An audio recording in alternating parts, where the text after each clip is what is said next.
Hello and welcome second period to our podcast, The Wave. My name is Ivan. And my name is Tamia. And I'm Radio Rebel.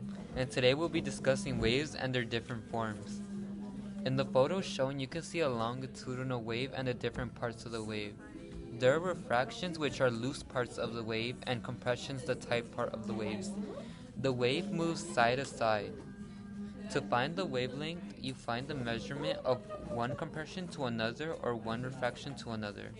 Is there a formula that is used to find the wavelength, frequency, or even velocity of a wave? Yeah, Tamia, there is. There's different formulas depending on what you're trying to find. For example, to find velocity, you multiply the frequency and the wavelength. For real-life examples of longitudinal waves, there are sound waves. Everyone listens to music, and you can hear people talking all around you. Sound waves help you understand what is going on around you, but are there other forms of waves, Tamia? Yeah, there are other forms of waves, one being a transverse wave shown in the photo. This wave is different from the last wave because of its structure and labels. This wave has crests and throws, crest being the highest point of a wave and the throw being the lowest point of the wave. There's also amplitudes with the wave, which is how high the wave is from the main line. Similar to the last wave, to find the wavelength of a transverse wave, you measure one crest to another or one trough to another.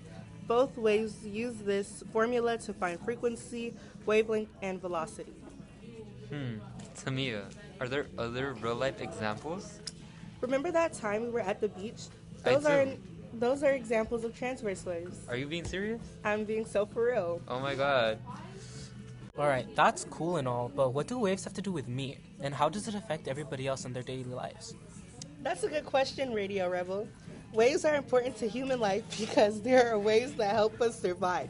Electromagnetic waves is a wave that transports energy from the sun to the earth. That's You really know, cool.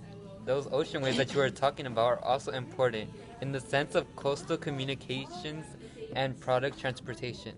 This is important because people need to communicate with one another to keep each other safe, and goods such as food, technology, and more are transported every day to help us in our daily lives. So, about that, one example of electromagnetic wave can be like a refrigerator where we store our food and stuff like that. Yeah, you're totally right, Tamia. You Oh. see, you finally know how to pay attention in class.